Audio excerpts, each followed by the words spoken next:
Step 1 is to measure the sections of roof you need to install your gutters on and determine a rough layout. Now, if you were to have your gutters installed professionally, you would probably get a seamless gutter. What that means is it's one solid piece of gutter per section. And the reason why that's beneficial is because it's one solid piece, and so there's not really weak points where water can drip and leak and stuff like that. The big box stores typically sell gutters in aluminum and vinyl in several different colors, but only in 10-foot lengths. So you're either going to be stuck with prefab sections of 10-foot lengths and put your whole thing together, or you're going to have to get your gutters made. But at that point, you might as well pay to have somebody do it for you. Depending on your rough layout, you'll likely need to buy a combination of a bunch of different pieces, including end caps, inside and outside corners, downspout connections, 45-degree elbows, strapping, slip joints, and downspout and gutter sections. I recommend just buying more than you need of each thing and then returning any unused pieces when you're done. It makes things a lot easier and you don't have to go through and count each piece. When laying out your gutters, plan to install a downspout around every 30 feet. You can always check local codes as well to make sure that you have adequate spacing. Next, start to assemble your gutter based on the measurements you took previously. In this case, this section of gutter is just shy of 28 feet, so I'll make it out of 3 pieces.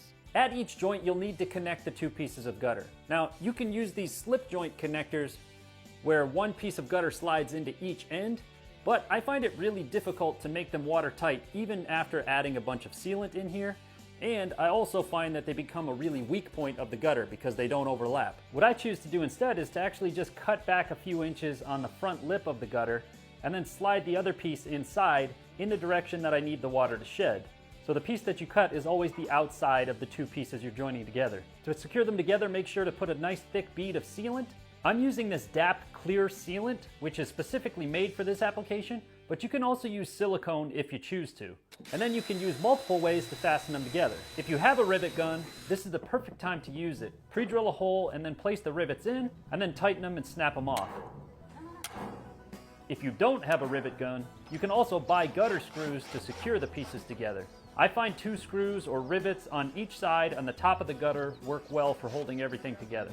I find it gives the gutter a lot more strength this way, and because it overlaps, you have a watertight seal. To cut the gutter to length, I use a speed square to mark out my cut line, and then I like to use a thin metal cutoff wheel on my angle grinder to make a nice clean cut. I find this is way easier than using metal snips or a hacksaw, and it gives me a cleaner cut. At the ends of the gutters, you'll need to install your gutter caps. They come in left and right ends, and to install them, you just add a nice bead of sealant on them and then slide them on the end. Now I'm using a crimping tool to hold these caps in place.